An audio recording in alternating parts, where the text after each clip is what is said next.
Good afternoon, distinguished delegates. We're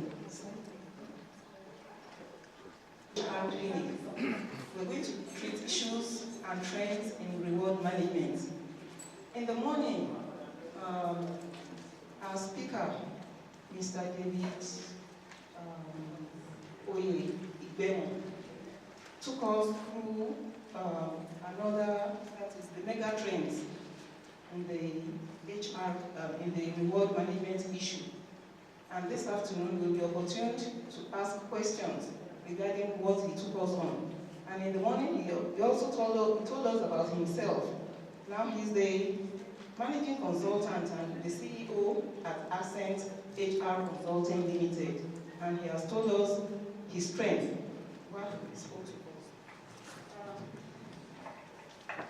The second presenter today that is going to answer our questions is Ms. Chizoba Mojekwu, NCIPM.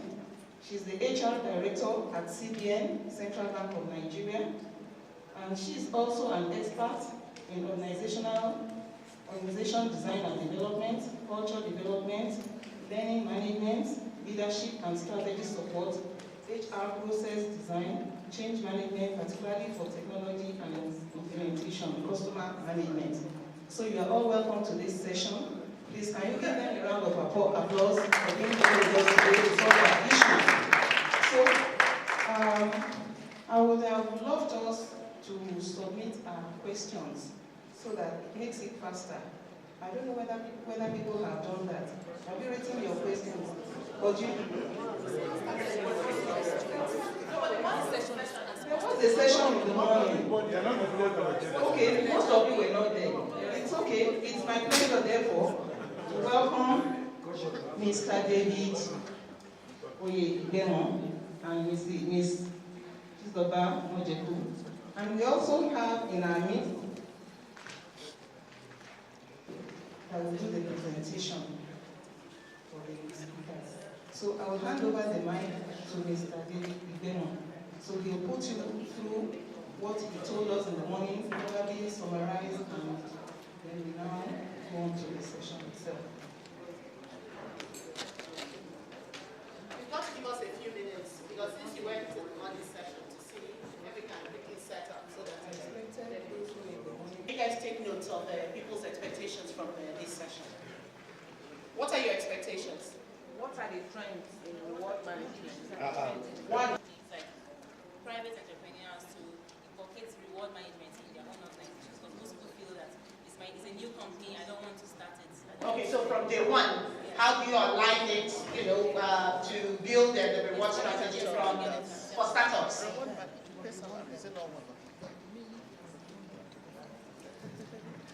Implement this in a work environment characterized by a traditional performance appraisal on one hand, and a system does not consider, what I call irrational ways of recruiting people and placing people on the job.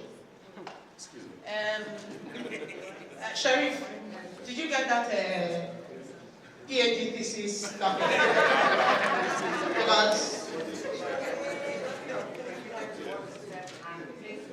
No, he's talking about reward system. Okay, how do you do differentiated reward system in an organization where the recruitment policy is not based on merit and the traditional performance appraisal like APA? We basically just talk about public sector.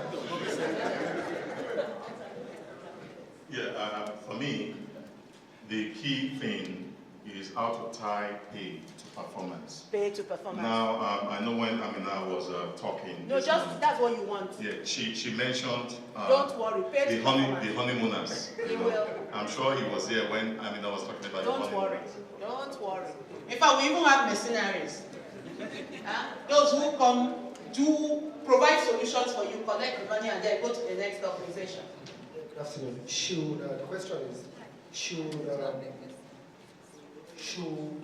added qualification, self-sponsored, probably masters, training, be rewarded? Okay, So certifications, education qualification, should it be rewarded? All tire and tire, until tire gets rolled. Okay, good afternoon. My question has to do with how you manage your budget for reward. So in a situation where you have strong unions and therefore you need to give a certain budget more than you even plan for general increases, at the end of the time, you don't have so much to motivate performers. What strategies can you use in such situations? Okay, so we'll be talking both financial and non-financial reward, and how can we be creative about our reward system in lean times and with lean budget. Huh? Good afternoon. My own question is, how do you balance, when you're competing for top talent, how do you balance attracting top quality talents, especially given the current generation we're in, and also balancing it with your existing workforce and maintaining internal motivation and internal equity? By the way, full disclosure, this is my first cousin. Oh boy, to climb over me. So we'll take the final one, and Dave, are you ready? Yes. Okay, we'll take the final one so that Dave can then deal with the issue. Thank you. The first question is there really... How many do you have? 3 questions. Yeah, 3 questions. The first question is this. There's this general belief in Nigeria that the cost of labor is cheap. I found out that it's not. So just to hear some perspective. It depends. No, when you look at the markets, when you... No, it depends. It depends. Cost of talent is really high, but cost of labor is cheap. No. There's a difference. So, The second question. Are Nigerians overpaid when you compare with the region in Africa? Then the third one is, if they are overpaid, why are they overpaid? There are some, just to manage expectations for everyone. Dave is capable of answering all your questions, but I must declare that I'm incapable of answering any of these your questions. One, because some of the questions are too high for me. I haven't read enough to get to that answer. Maybe by the next conference, I may have understood a bit more. There are not very many things I have done within the compensation space. However, I have worked with organizations to align compensation strategies and stuff. Along with Dave this afternoon, Dave, do you want a transfer? No, that's okay. Okay. Now, along with Dave this afternoon, I brought members of my team who seem to know what they know what they're talking about, because they've been certified by World at Work. So I've got Igbimo Mojekwu, who is a global remuneration professional, recently certified, and Adetoro Sharif. There's a third one who is not around. His name is Suleiman Bello, and I'll put their email addresses up. They can provide a bit more support for you. However, Dave and I have agreed that we need to have, by show of hand, who really wants to be a reward specialist. Who wants to be a reward specialist? If you want to be a reward specialist, then please spend a bit more time with Dave this afternoon and Adetoro, so they can explain to you how you can then get your certification backed by World at Work. Because there are very few certified people in Nigeria, and it puts you in a class of your own. Globally, World at Work is recognized, and if you do have that certification, the world is your oyster. So I would encourage you, because we don't have a lot of reward specialists in Nigeria, and it would be nice to grow a bit more. So I will hand over to Dave. For those who have asked public sector questions, you will need to see me by 9 p.m. Yeah. In this room. Because no sector issues we discuss privately. And private sector people discuss their own. Please, public sector people, I will give you a pill now to take, so that your blood pressure can come down. Because when they are talking about some of these, somebody is asking that they overpaid. They say the cost of labor is it cheap? And talent. We hear this talent management constantly. They are pushing it in our faces. However, nobody has ever defined this talent management. Therefore, let me define it for you. Let me break it down. You know what the footballers, we play in Enyimba. We in public sector. We are in Enyimba, and the local league. When they talk talent, because you know in Enyimba, they don't talk. Who knows who's which striker in Enyimba? You don't know the striker. You don't know the footballer, the goalkeeper. You don't even know the defender. However, if I ask you about that Arsenal, they will know. They say, is it Giroud, whatever, is no longer, is it Chavez, and whatever now that is Sanchez, that is they will know. Now, when they talk talent, it's people like Sanchez that they are talking about for private sector. So, is Sanchez cheap? No. But inside that team, there are people who they are paying probably about a fifth or sixth of what they are paying Sanchez. So that's the rest of us. Okay? So for me, that's how I understand the talent. So labor may be cheap. However, talent, wherever it is, globally, is not cheap. So David. Thank you.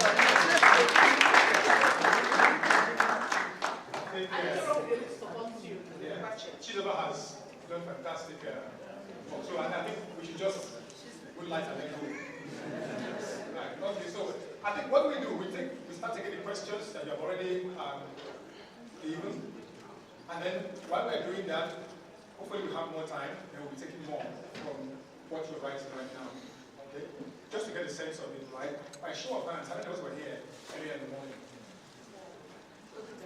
Okay, oh, that's fine. So that's the concept. Okay, let's go. First person would like to know what current trends in reward management are. Sorry, come on. First person would like to know what current trends in reward management are. Okay, so current trends, I'm trying to give you a sense of that, but I think current trends start from, well, trends, first of all, let's put this way, it takes, a measure of, reflects the current economic environment.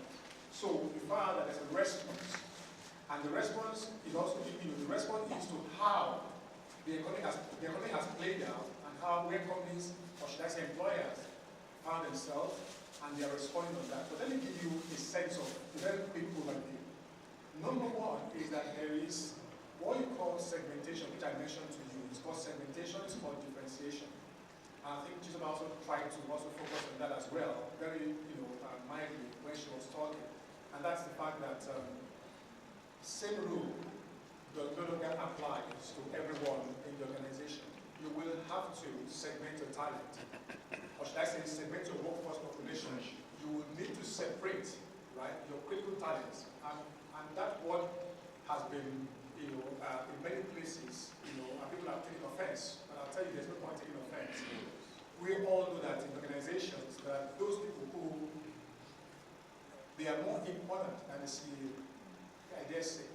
Because if the CEO fell sick today and took some time off, nobody will really get to it, because again, the board can still take some decisions, or the executive committee can still take some decisions. But where you have what I call them the cash cows, and I say that not because they are cows, but you have the stars, people who actually are the ones bringing the revenue, right? Your process people, your process engineering people, your operations people, but whatever name you name them, if any of them just didn't go to the client, you don't get the ticket that gets revenue. Nothing comes in. These are your critical people, people who, if anything happens to them, or if they choose to just go off today and say, we're not working today, money will not come in. Okay, David, let me also be your public sector translator. Because sometimes we complain that when we go for this, they keep talking revenue, they keep talking. In public sector, what it means is that if you are in Ministry of Health, in Ministry of Health, the essence of Ministry of Health is for health work professionals. Okay. The same way as you will pay your administrative support.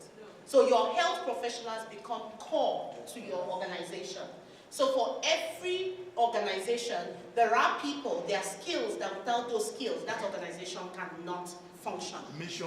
And you need to identify those workforce. We constantly say that all of us are the same. You know, the civil service rule says that administrative officers, level 8, should they get to level 8 at the same time as the people who are in health, or the people who are probably in finance? And that's when you talk about the segmentation of your workforce.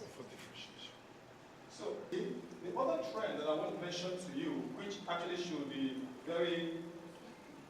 Then if you can go back to that slide on segmentation, because there's something very in there. If you look at segmentation, after you've done that segmentation, then you start looking at, you know, the market rates. He put something there about the market rates. For people, we've constantly had this argument. Without economists in the central bank, there is no central bank. Without examiners and supervisors, there is no central bank. So the question is, when you are doing that market survey, what is it that economists that you require in the central bank, what are they paid? Where would those economists go to if they were to leave the organization? Who will compete for those economists' talent with you? That's how you do that survey to get what it is that they are going to be paid. The same thing with the other parts of the the other segments of the workforce. So that's why it says, where are they positioned in the salary range compared to the market? How are they differentiated from the others? And then you can then now talk about engagement. Okay, so thank you, Chizoba. Now, here we are. So that's number one. You segment your talent, right? And all that has to take, reference. And this is very important. I mentioned it earlier in the morning. Whatever you are doing in HR must be connected to your overall business strategy. Please don't do your own. Don't put up your own agenda independent of the company. Where the company is saying we're going this direction, this is our strategy for this year, and you are saying no, this is what I want to do. You must connect. And as a matter of fact, I will say this. Support the CEO by being the driver of the whole process of strategy framework on an annual basis, or however, whatever the period you take to do that. Now, so we're saying segment the population, connect pay to performance. And this is where I think we've had big issues with our business leaders, whether they are CEOs or segment, business segment leaders, or business leaders. Because most of the time, we don't connect pay to performance. So there is need to increase. Somebody asked a question. I don't know whether I'm jumping the gun on this one now. Somebody asked a question about whether how to build my pay budget.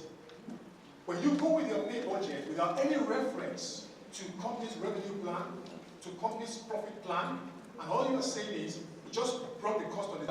First of all, you have done two things not correctly. You have not even factored whether the revenue, and I'm sure you know what I was expecting now. The revenue that comes in really has it, is it a reflection of the inflation increase? Is the percentage of increase the same for inflation as it is for revenue for the company? That's number one thing you have to look at. So affordability is not just enough for you to say we have to pay this much. Then secondly, you have to look at okay, fine, and I mentioned that this morning. Well, we have to pay, we have to drive the business. And the way you can do the budget is to say, what's the direction we are taking this year? Where's the business going? Who are the people we're looking at? What clients are we looking at? And who are our connects to the clients? So who are the key to help us drive the strategy of the business this year to ensure that we come out profitable and we come out well? That's where you go get the money from. Because all you need to do is to help the business leaders to up the goals by a certain margin that's able to pay for the cost of the increase. Okay. Did I say something different than I said this morning for those who are here this morning? Now, does everybody understand that? And I can go back on that because this is very critical when it comes to your budget. What I'm saying here is this. When you are putting the cost on the table, also look for the funding. Don't put the cost on the table of your business leaders without looking for the funding. You have to also support them to say, this is where we can get the funding from. So when you're putting an incentive on the table to say, we need to drive performance this year, this is what incentive we're going to put on the table for performance. You also have to be able to demonstrate how we're going to get this money. Where's it going to come from? Because they'll ask you. Don't say, oh, but we have our salary. No. You tell them, this is our compensation cost, fixed income cost. Now, for the variable compensation, what are we looking at for business this year? What's the goal that we break even? Now, can we stretch that goal a bit? What's that stretch? I can always tell you, really will you spend 25% of that stretch to cover for the incentives you're asking for? But to summarize it, ensure that all the time you're asking for something extra, you have also made the plan for the funding. You will get the hearing of any business leader. Just ask the translator. For public sector, and therefore, because I think that the challenge also for the question that was asked is a highly unionized environment. There is an expectation, and that expectation, if it is not met, you have issues with the workforce. I can share my personal experience with you as a union leader in Guinness, and then we can then now talk about the public sector. When I was in Guinness, the organization set a target called Back to the Million, and that was because we were not selling enough. The sale of Guinness Stout had dropped, less than 1 million hectoliters, and we needed to get back to the million. And we asked, so what is in it for us? And they said, oh, you were going to get 13th month and be an extra month salary. So we said, okay, you know what? Why don't we push it to 1.1 million, and then let's talk about what you're going to give us. At that time, we had some issues with our HR people. And being the vice chairman of the union then, we didn't really answer them. We said, okay, let's even push to get to the million, but we knew we could do a bit more. You know these drinks that people, the breweries now bring to you cold and sell it to you in glass? That's what he came up with. So I was in Benin then. There's no obito that I almost did that then. In fact, you'll be watching TV and be looking for who died. Why? Because we need to take half and take a stout to them. And then I've been to people's houses to commiserate with them on the death of their father without knowing who they were. And then you then now chip it in that. And I wasn't in sales, I was in production, I was a brewer. And then we then chip it in that, we could actually, if you buy from us, we could bring you cold with glasses, and then get it served. And then we could have done the funeral too, to help with the numbers. So, because we had these chillers, and the chillers are working 24/7, chilling the beer in the trunk. And so if you put it into the chiller room, the drink comes out cold, So we started little by little, and then we will go. We shared ourselves into groups. 15 of us sitting down drinking half. Half wasn't well liked at that time. We'll be sitting down drinking half, making a lot of noise. Then we now started going to bars. In fact, there was one particular bar I remember in GRA, where we chased away MBL. And then we now started buying fridges for those bars. But what happened? At the end of the year, we hit 1.22 million hectoliters. And then we said we wanted money, and then HR started non-stop. And eventually, we went on a fast. We stopped eating, and then we used to have a canteen. So we will not tell them we're not coming. If we realize that they are not going to cook, we'll all show up. So they have to cook. We will not eat it. And so HR, the CEO, when they looked at the figures, they upped it. And so you need to sit down, look at those additional, because if HR had done that work, they would have seen that 1 month salary was not an issue at all based on the numbers that had been sold. And that's basically what he's saying. Don't go as HR to be talking about inflation. No, we need to up salaries this year, when you don't know whether the numbers you're going to make it. And you're not going to make the numbers. And inflation, whether inflation or no inflation, that money has to come from somewhere. Now, for the public sector, it's slightly different for us, because now one notch, now we decline. So we'll have factored into that notch into the budget for the year. Then when you do your million 10, and when they're doing those million 10 plans, please note that nobody ever invites HR into the conversation. So they don't even have an idea of what the staff cost is going to be. Nobody has an idea of how many people we're going to recruit in the next 3, 4, 5 years. So they have done that million 10 plan, they've costed that plan, and then come realize that medium-term plan, 3-5 years, there's going to be about 3 or 4 or 5 nudging. There's got to be promotion in between, and so they'll now say there's no money. So you get promoted, and for almost like 12 months, you don't get a salary increase. So as HR people, when you're doing those medium-term plans, we then need to look at the staffing analysis for those medium-term plans for us to be able to build a cost of what it's going to be to make sure that it is covered in the budget. One more thing I wanted to mention in terms of the trend is that you found that I asked a question this morning. Maybe there are some of us here also too who might have a situation where indeed you are aware that there's unemployment, and we show some figures, even though they found it this morning. At least that's what Dr. Edekale gave to us on the Bureau of Statistics website. That unemployment is 8 point something in this country. Right? That's fine. And of course, we saw also to underemployment. But the point is this: there are roles, there are positions today that have not been filled, not because you don't want to, but because you cannot find the right person for it. Those roles, you need talents for them. It's not just all comers. You don't want just bodies. You want talent. Who will hit the ground running? Who will deliver? Now, what's been happening right now is that the acute shortage of talent internally in the country is pushing organizations out. And of course, you also know about the issue of oil and gas industry, about compliance with local content, all right?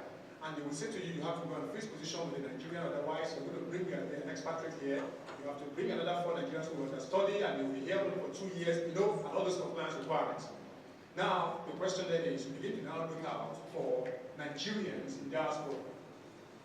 I can tell you for sure, I've seen a Nigerian who just went after first degree in Uniben, went to work in one bank, an engineer who did, I don't know what he did in that bank, maybe like a teller or whatever, and went to went to the UK, went to the US, went to Wharton, and did MBA, and came back.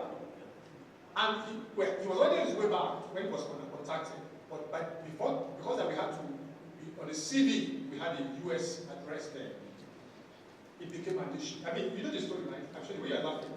So he made us look like you are hiring me from the US. Chief, you already know your way. You are the one who fights. I know. You are hiring. Well, the whole story is this. There's a premium to hire such people.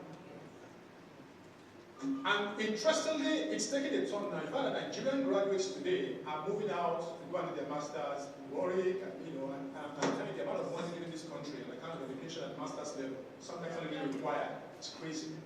But that's what. But they did that 2 years and they changed. Believe me, for those who went to really read, it makes a lot of difference in them, and they put the cream on it for you. And for those who actually had worked there, who had done everything there, they asked for an arm, a leg, and probably asked for the CEO's job. Okay? And so they ask you plenty of things. For those people, if you don't want them, you can't have them. If you want them, you pay, and you pay extra. As I'm saying, you have to segment. That's what you have to do. And when you want to pay them, you have to then do what we call it in the company I work for, we call it either mobility package, or we call it back to Africa package.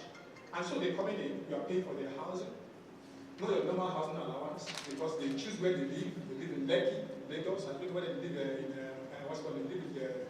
what do you call Abuja again? What's the first one? They ask for all this, they ask for good cars, they ask for everything. Children's education, they go to international school, they say, my children are just coming from international school, I don't want to break, if you want to go to, go to a public school, and you pay. And you pay, believe me, sincerely, after, you say, okay, 3 years, we'll pay for 3 years, right? And then you settle down.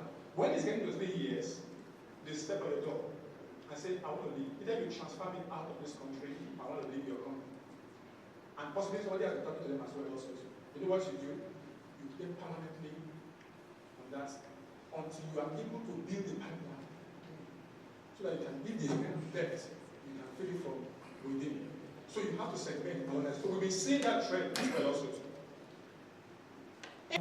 A minister comes and then he brings in these young, sharp, some young people, and then we get angry. What are they doing here? Then they reel off the CV. Spent almost about 6 years in Harvard, writing the kinds of papers that you are not even sure that a young person like that should be writing. And, doing all sorts of stuff. And then we get angry. Why should we pay them? Now, because we've got very rigid baselines, and then we've also got, you have to go to Salaries and Wages Commission to get approval for your salary structure. So what do? You take them outside the salary structure. And when you take them outside the salary structure, sometimes you get a DFID or a USA ID to pay them. Because, you know, some of them will ask for the money in US dollars, and some of them will ask it. And the question you ask yourself is, but they're not any different from me. They're not any different from the people that I hear that every single day. And I say, tire and tire, until tire hits the road. When you see, after a bicycle, tire and tire, but you cannot use it for trailer work. So, the truth is, within the public sector, now because we've been, you know, taking one step, going every 3 years, we write the exam and go for promotion. When they send us on course, we go to Dubai or go to Malaysia, go on there. So we are not building the skills and the work ethics that's required. And so these young people who appear to have come from nowhere are then now, you know, seen as a talent. Why? Because they come in, they can PowerPoint. First of all, in most organizations, the system would have gathered dust. You know, one of the things that, you know, I've not been very happy in this conference, and I must say it. We have a good number of people coming to this conference, but we're not even trending. And the question you ask me, what is trending? You're not even on Twitter. You're not on Instagram. And so these are the things that they live on day to day. And they are busy pushing things. The Red Summit by Chude Jidawu, who is just 29 years old, is the one that's trending. But we have a CIPM because we're all old, fuddy, daddy. And it's even worse for us in public sector. So you have these young people who are doing these things and doing amazing things. They can do like 12 Excel sheets in one. They can walk across 12 Excel sheets while you are still going, taking the calculator and calculating one by one. So unfortunately, that's our talent. And you have to pay.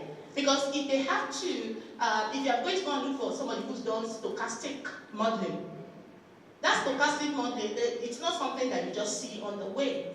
And if I find him and he's sitting somewhere inside the US, I almost have to grovel to bring him in. And I cannot give him, they'll say if you have 4 years, that's when you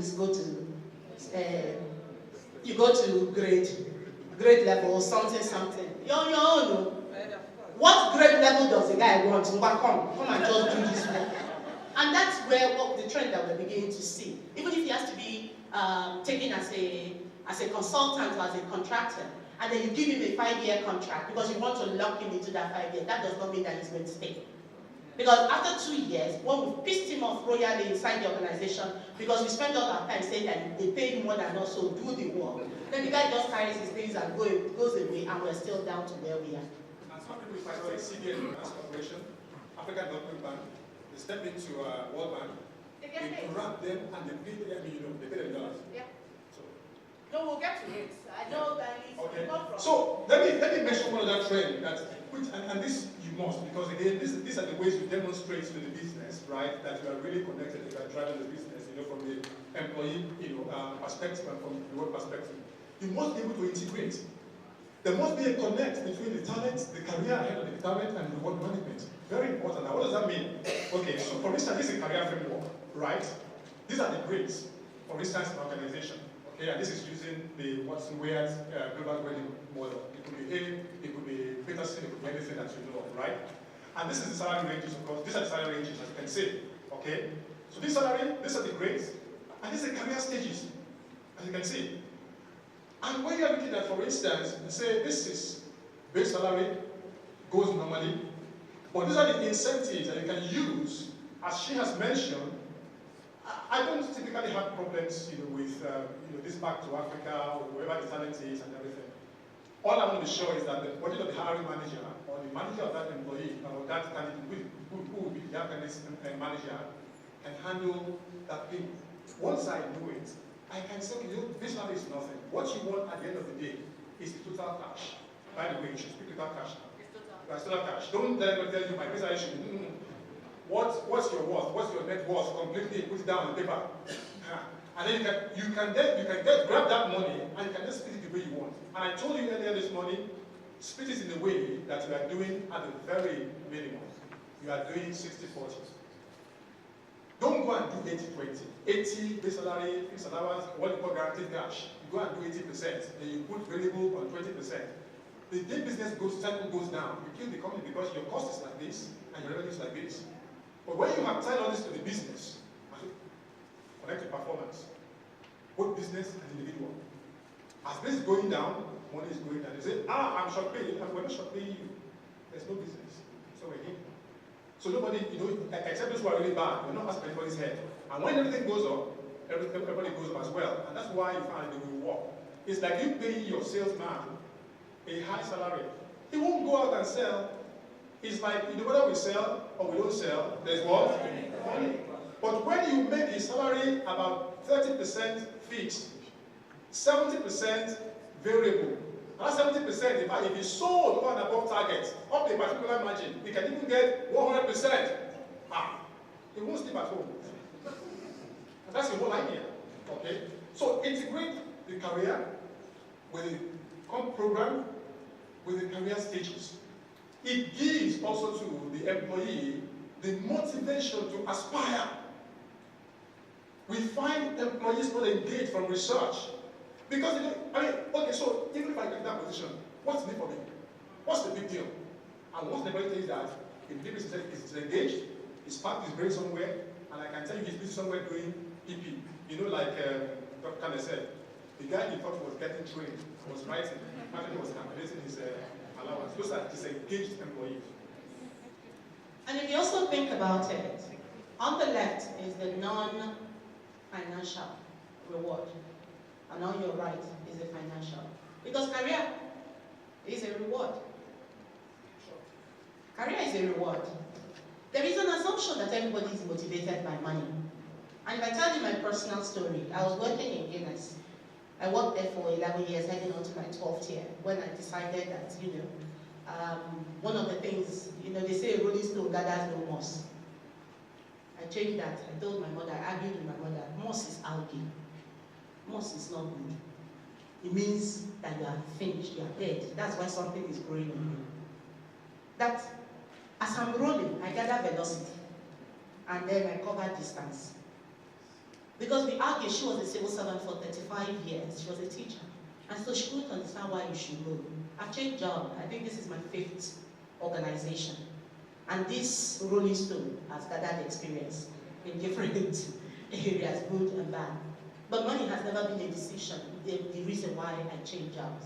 When I left and I went to Accenture, how much? There wasn't really much on top of it. But I looked at it in terms of Accenture was going to open doors for me and give me access to information that I didn't have. Which paid off in the end, because I was headhunted by MTN. And when I moved to MTN, the difference in salary between Accenture and MTN was very small. However, it was an entry into telecommunications. And it was an entry into, being, when you're in consulting, people say, I'm a consultant, when they finish, they will go. So get your hands dirty in the organization. Then from there, when I realized, okay, you know what? Being a specialist, people just think that your whole life is about organizational design and development. So I'm constantly doing this for heads of the HR of the entities. And then they don't implement it. So I said, you know what, let me go lead an entity. And that's how I ended up in ECOWAS. And while I was in ECOWAS, the CBN now came calling that they had a HR transformation project. And I said, okay, that looks interesting. How does one help public sector to become agile and flexible? And that's why I joined. My salary in CBN is far less than what I was earning as Senior Manager, Organization Design and Development. However, I feel more fulfilled. And the reason why I feel more fulfilled is because I can see little bits of things. Standing on that stage yesterday, for me, was validation that the 4.5 years that I've been in public sector was not a waste. That even if that is the only thing that my team has been recognized for, that for me, my work is done. The next thing is to build a successor. Build a successor in Central Bank. And then in 20, my tenure, because of the 8-year rule, my tenure ends in 2019. By 2018, I'm hoping that my successor will be ready, waiting, and then I'm out of the organization to go and start my moi business. But we need to think about that. And for public sector, what are the other? If you think about it, we do a lot of courses, we do development. There's a lot of development opportunities that our counterparts in the private sector may not have. However, a lot of it is driven by the DSA, rather than the skills in which that we have to build. So we need to flip it around for our organizations, for them to see the skills that they have to build to make them more competitive. And like I keep telling my team members, I think we need to shorten the time that people spend in our organizations to just make sure if we have people moving a bit more, then they will feel a lot more confident. I told one of my colleagues that my dream for her was to be the head of HR of one of the parastates. I said, how can? I said, but you saw Tosin yesterday. You saw Tosin, Akiyemi. Okay, Tosin was an analyst under me when I was the manager in Accenture. And for me, I was really proud yesterday to see him as HR director of West Africa for VAT. Because then it means that we were not wrong in hiring him. If I was my mentee, I was not wrong in mentoring him. I must have done something right. So those are the kinds of things that we need to start doing in public sector. Since our baselines are rigid, there are other ways of motivating public sector people. Just like Yemi was talking. If it's money, how do you then now tie the money to what they have to deliver to be able to give them that motivator? Because then it will get you technical and many people will not be able to factor into it. I think it's the objective of, for instance, using BOS, when I say BOS, I mean Bureau of Statistics, right? Using them as an example, as a case here, it's the objective they are set out for. There is a minimum requirement that all of us expect from BOS. And by the way, I wanted to even say to him that, but they actually had this opinion poll and say, please tell us how we're doing, okay? For me, in performance management, that's even enough. And for a start, rudimentary, okay? So let's look at it. How many people say we are good? How many say we are bad? How many say we are average? Okay, fine. So this number, we have to put all this average to excellent. We have to put, in fact, we want to have 98% excellent. Go deliver. You deliver, you have more. Because I tell you, public sector, I don't believe that, the way we are structured is so straitjacket that you cannot have anything extra. You just have to move. No! All I need to do is calculate. Today, if I move everybody one step, how much will it cost? How much will it cost us? Everybody one step, how much will it cost? Yeah, fine, good. All those who have come as passengers, who are locking the lift and doing everything, already they are off. You just look at, to achieve this 90% excellent rating, right, from the public, who are those key? Guys, go get it done. You take that 90%, that extra, that cost, right? You take at least 60% of it, you give to the guys who are doing the work. The rest is enough. You give to the other people who are there. Anybody who is not even getting any good rating, that person will go without money.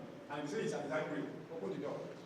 You lose nothing, nobody else. In public sector, the problem we have is the absence of job design. We don't have jobs designed.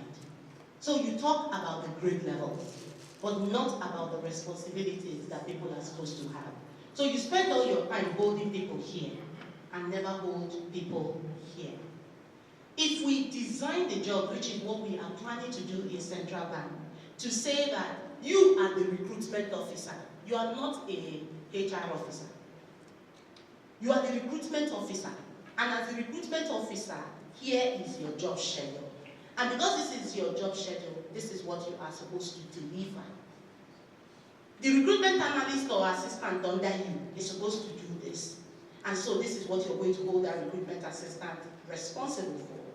Which is different from the compensation person, different from the economist who is doing forecasting, and the economist who is doing modeling.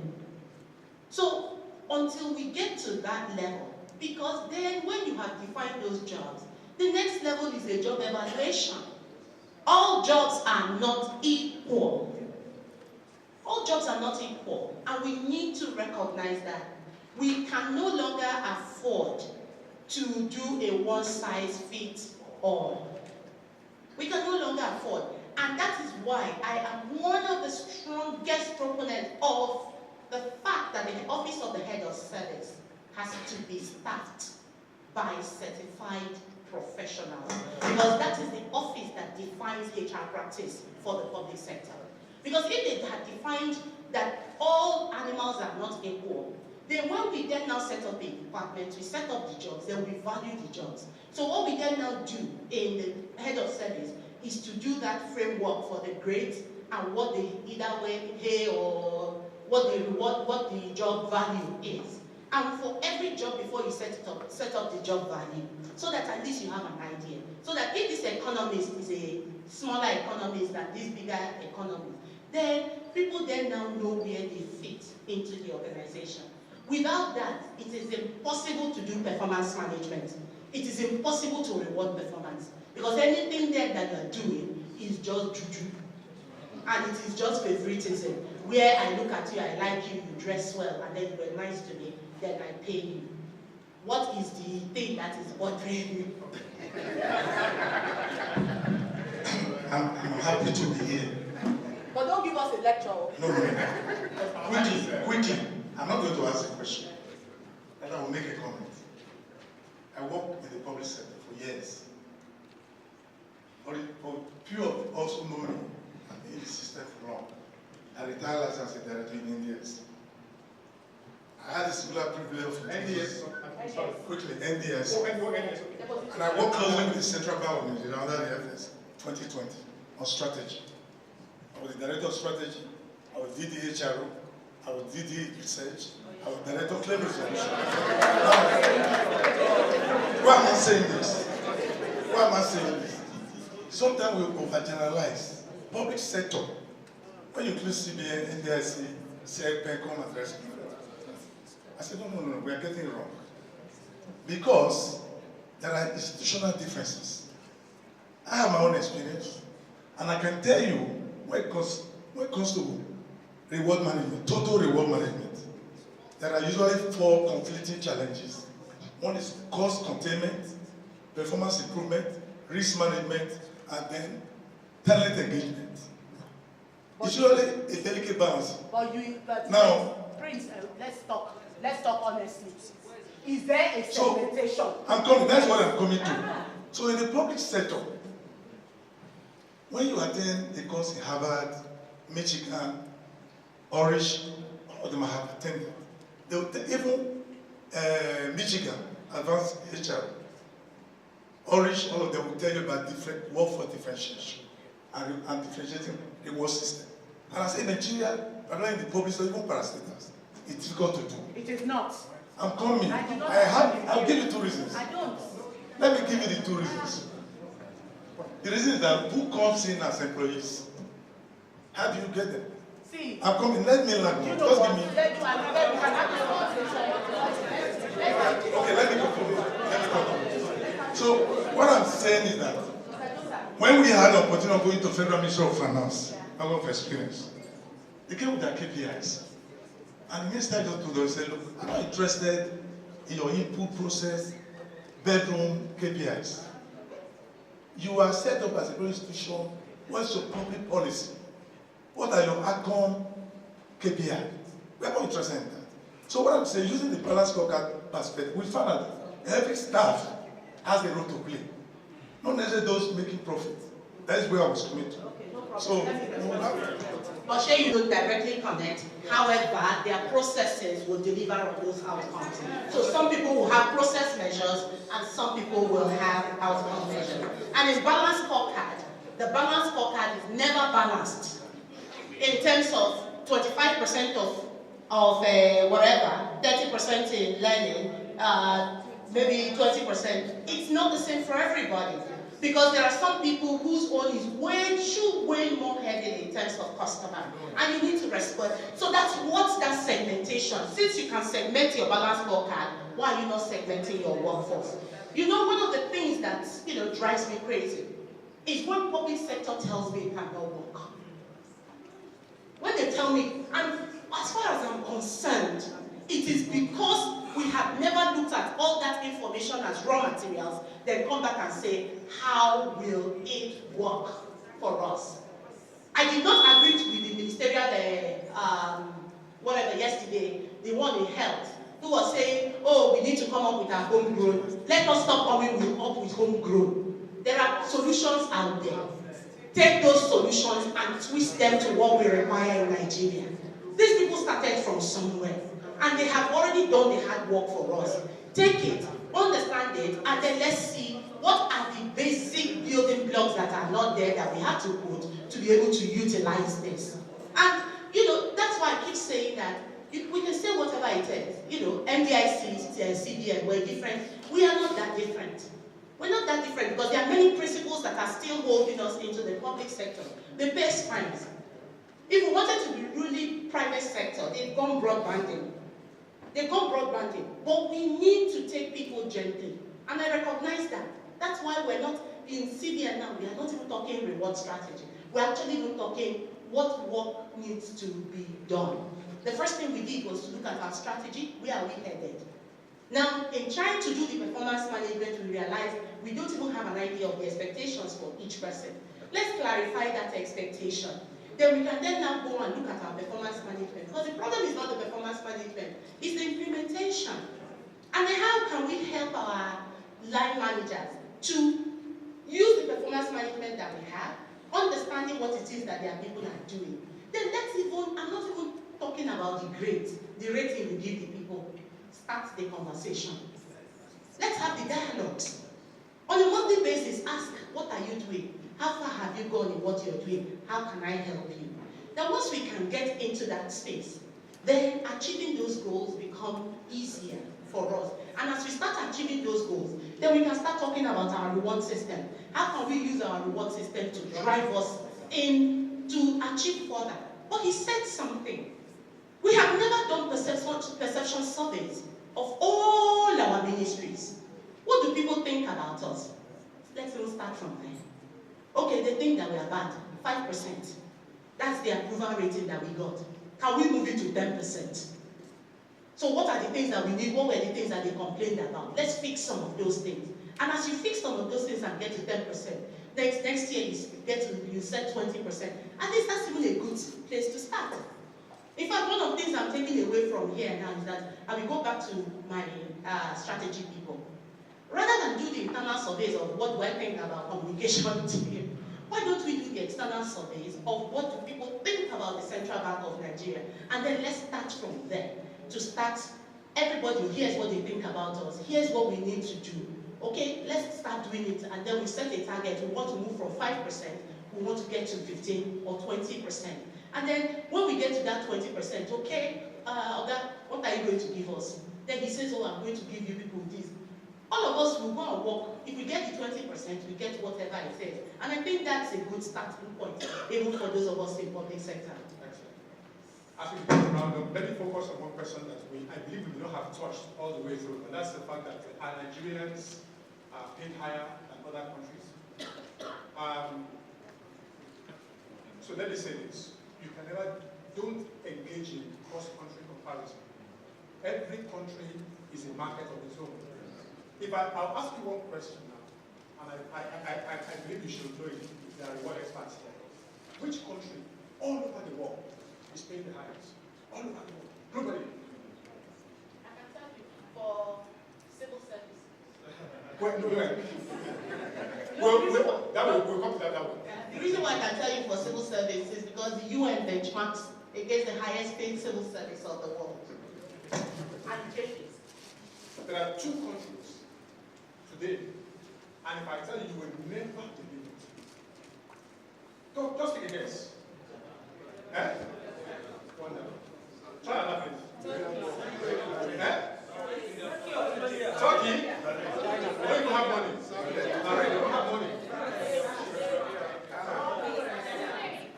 Okay, you are all, frankly, with due respect, you are all out of touch. Angola. Angola pays in US dollars. And because of, look, you rent a flat in Angola for $5,000 per month. No kidding. I mean, look, go Google. You know what I mean? They say, you know, the Goshen, I know you're working by Saneko, they'll say anybody who is lying will say his witness is in heaven. Go on Google. Right? You find out. So the cost of the day is so high. That's where you know, I work for a multinational. When I showed them so what?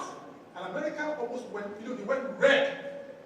I didn't know that. Do you know how much the president of this company, of this separate earns? This guy, what's his job? They earn in dollars, and it's crazy. You see, in the range of a head of department, I'll take an example, head of department of a multinational, it's about between $250,000 to about $450,000. And if you have the survey of Mercer does all the surveys, you can pick up Mercer survey, you will see it there. You know, it goes crazy completely. The question is this, you benchmark that market. So when they say to me, this guy is not living in New York. He's living in Rwanda. Same Nigerians, we're running pretty heavy as well also, when you compare to the regular average in the US. Right? And I'm talking about, for those who work in the industry, like, you know what I mean, when you put all your little allowance, all your allowance and everything, when you put everything together, that cash, it's way out of the window. This is where they'll say, why should I pay this? Government should provide generator. I say, yes, it's true. But government is not doing so. And this guy, he just brought him back from a working. So as he's stepping here, somebody is waiting to pick him. And if you don't pay and don't do all this, so another person will do it, and it's out to the door. So you cannot compare across markets. Compare in your own market. So for instance, I know, as I said this morning, many of us have regional responsibilities, many of us have global responsibilities. Don't do cross-country comparison. Just simply do the comparison for that person in the country where that person works. Don't say the same job this guy is doing in South Africa, he's doing Nigeria here, and he's earning. No. South Africa is South Africa, Nigeria is Nigeria. And that's it. Okay? And the last thing I want to mention has to do with the total reward strategy. Because I believe that you need to have a strategy to be able to have this done. Question. This reward program about to start, whatever it is, one, can we afford it? Is it cost sustainable? Very, very important. Is it financially viable? I have a case study, we don't have time to go over it, where a particular plan was put in place in a particular company, and they never recognized the fact that one day business will go bad, and they may not be able to pay. And there was no exit clause in the plan. And the company had to then pay because unions will be pressure and say, you didn't tell that when the business is not good, you won't pay. So whether this is good or bad, pay us. And they went on strike. The arbitration panel gave it to the employees and said, it's true, your plan was not comprehensive. So it's much to do whether you can sustain it or whether it's viable. You need to look at also too, as that's the cost. From the employer's perspective, what are the workforce needs in terms of structure, behavior, capability, and performance? This is where you drive the culture of the company with the reward. You know what to work. For instance, let's take all of us that are BOS today, Bureau of Statistics. There's a need for culture change in Bureau of Statistics. The question is, you can, I know it's not as easy as I'm going to say that because it's a public sector. In private sector, you simply reward, and I told you earlier this morning that it's not enough for you to go and achieve your objectives. If you achieve your objectives in a way, as a banker, you went and looked for money from a money launderer, and you brought money in, and 6 months after they are looking for the person who brought the money in, they're looking for the person who received it, and ultimately the managing director is going to be in the SEC camp. There's no point. And you have to find a way to reward, to drive the culture of ethics with your rewards. So what's your culture? Ask your business leaders. Your business leaders, what culture do they want to put in? Do they want to drive? What are they, you must drive the culture with the reward. Don't waste the reward. Cost, in fact, the cost is so, the cost of running business now is so crazy, and I'm sure you are going to be getting the heat. So, everything you're putting on the table, make sure it's delivering something in productivity, in culture change, in driving performance, connect it to something, and it reduces your headache. It reduces, the way operations just say, well, this guy, every time you come, it's money, it's money, it's money. They begin to see value, in what you bring on the table. I mean, you're going to get the slides. When it comes to HR, it's not machine, so it's not 2 + 3 = 4, right? I imagine that we've answered a few of the questions. The good thing is that you have all our coordinates now. Feel free, because of as a takeaway for for CIPM conference, a number of the questions will come, the answers, no charge. Okay. All right. So, is there anything we have not covered that anybody wants to? Just one last one or thereabout? Yes. The question. Yes, go ahead. Okay. Honestly, I know we've dwelled a whole lot on... Don't ask the one like Senator, like Senator were asking yesterday. Okay. But my concern is where you have a structured reward system and promotion system, for instance, 2 years, 3 years, before you get promoted as rewarded, what do you do to retain the talents? Because if they know they are the ones doing the job, and every other person in that same level they are on the same level with their peers, who are not as effective as them, how do you then reward them? Thank you. Where there's a comprehension, there's something, then the last one is synthesis. So you understand. And having understood, and you can decompose the information, then utilize the information. So whether this information comes from private sector or from public sector, the question is, what's in here that I can use? And there is plenty that we can use. We talked about financial and non-financial rewards. There are people who are motivated by well done. Thank you. There's training that you can give the people. There are assignments, projects that gives them access to ministers that you can put them on. Those things are rewards. Okay? When you do that, it's like a problem in the system. They say you're doing differential training.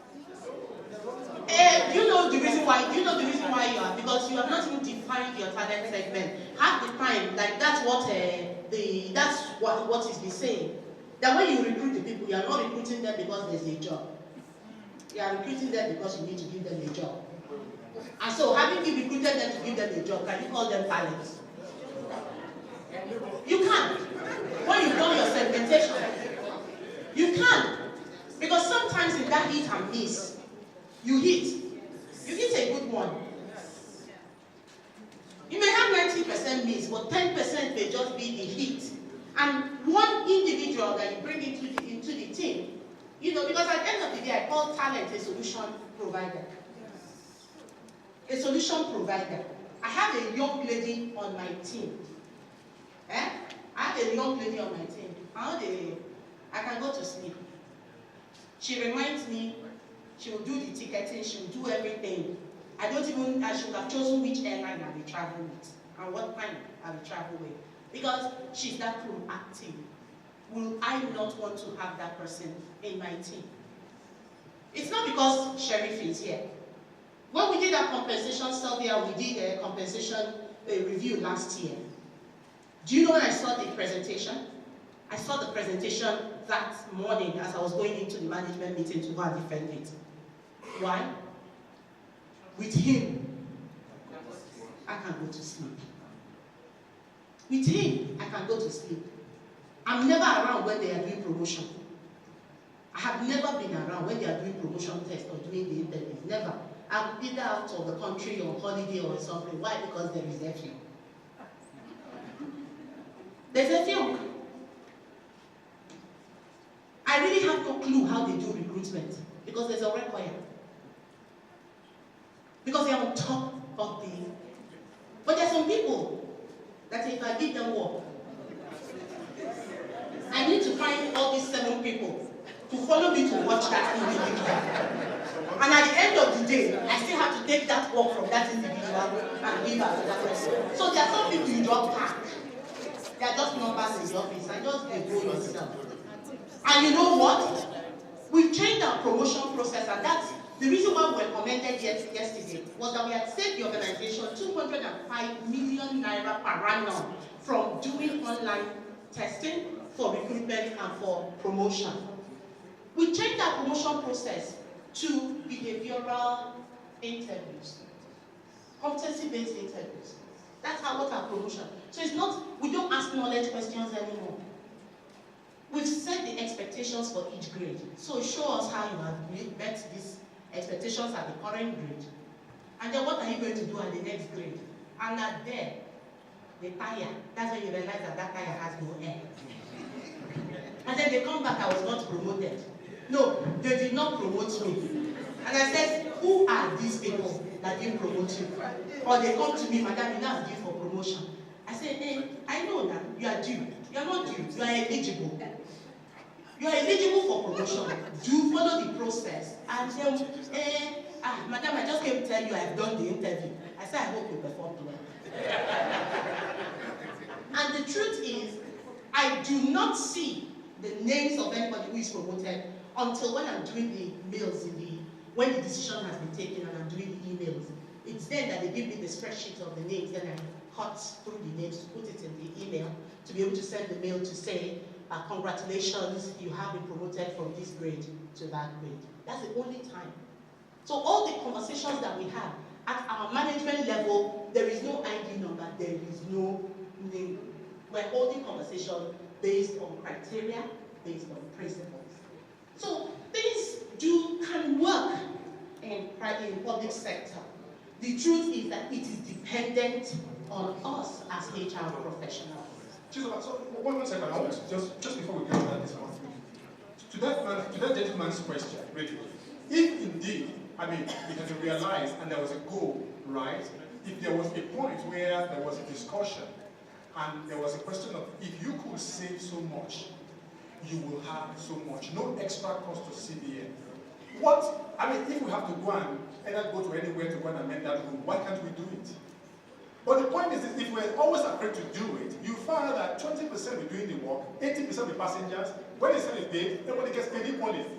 So the question is this, if we're paid flat, why should I put in effort? So don't say it will not work, because, I mean, it comes from you. No,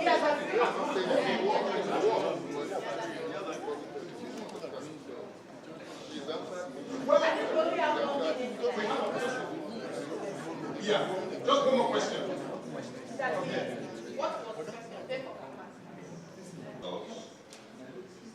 Having to pay for competencies, however, I didn't quite get clearly what the contemporary practices have on paying for potentials. Paying for potentials. And non-financial reward, right? Now, when it comes to potential, you segment them and you know them. What happens? There are two things. When you are bringing them in, and potentials generally do not go outside your critical talent group as well also too. Otherwise, if you have potential, you're a messenger. I mean, really what kind of potential is that? Exactly. Really, they are still within your critical talent group. They are the ones, right, you position specifically according to the market that you are vulnerable to or that you work within. So for instance, your potentials, for instance, sorry, where do you want to do mine? I can just take it. Oh, I can. So who would be your key? Well, I mean, techie guys, exactly. Get that if you lose today, it will affect your whole operations. Now, you are competing with CIPM, you are competing with stock bankers, you are competing with the telecoms and everything like that. So will you be paying them exactly what you know? Because your competition level is with IPM, stock bankers, a lot of them, and you are losing to MTN. Where will you benchmark them, sir? MTN, exactly. Now, if other people are saying that, why are you not benchmarking us, who are accountants, with MTN? What will you tell them, sir? Well, that's this one too. Okay, let me see if I can hit potential. I will not pay for potential. The reason why I will not pay for potential is that until that potential is... Now, that's in terms of financial. However, I will use non-financial rewards for potential. Development, challenging assignments, because I want to see whether that potential will come out. And then get him, mentoring, and then get him also in front of the leadership. So that way, at least there's, yeah. And to support that, we talk about agility, right? You may want to use different arsenals. Different weapons in your arsenals, right? Because then also somebody can say, well, what you are doing for me, so where does it take me? I need money right now. you can still position the person, right, and still put the training, the development, the career path, and all the other things that we talked about along with it. I mean, I say that because I'm in that situation where the guy said, yes, good, true, all the same, this doesn't take me to the market. So you still have to do that position, otherwise you may still lose them. Yeah, but I'll still talk to him about, here's your future, the future role. We talk succession planning. At that time, a lot of it is all about, that's also something I find that we are not good at. We don't market. HR people, we don't know how to market. We don't know how to advertise. We don't know how to sell. We have all these beautiful programs and we don't sell it to people. By the time you finish wrapping the individual will be walking on water. However, nothing has changed. Okay. We started out with expectations. I want to know, were your expectations met?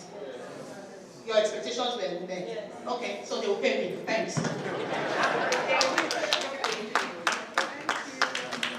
Distinguished ladies and gentlemen, you will agree with me that we have had an educative session. And so, on that note, please can you join me to say thank you to them and give them a round of applause. During the first session, our speaker, Mr. David, had been appreciated, and we're going to appreciate Ms. Mojekwu now. And to do that for us is our fellow of the Institute, Mr. Azuka Diali. Mr. Azuka Diali, you're going to perform this role.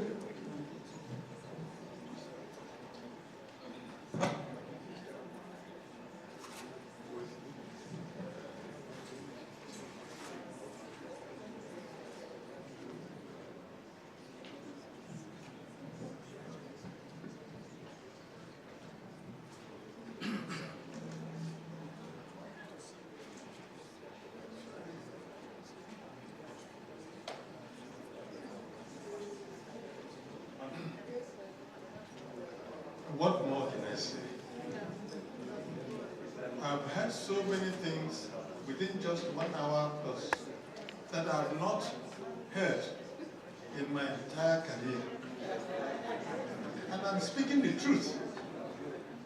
What does this say to us? They talked about current trends.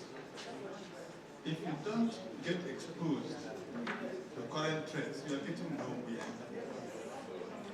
And I think we are singularly fortunate that we have this kind of formidable pair to address us this afternoon. Do you agree with that? Yes.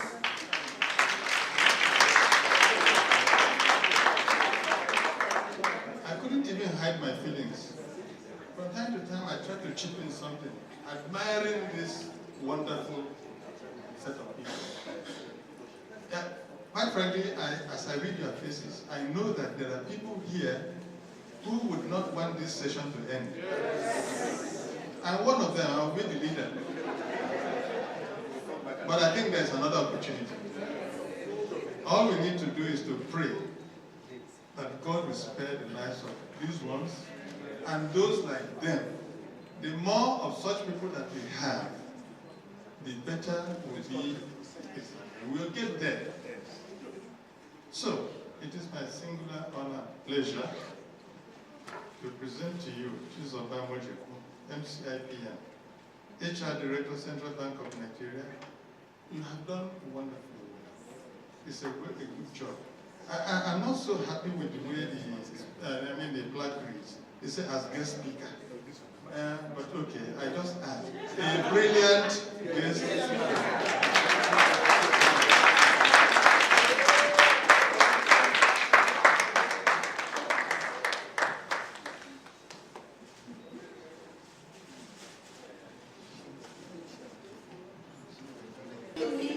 So that we can start building a forum and provide support for our Abuja chapter.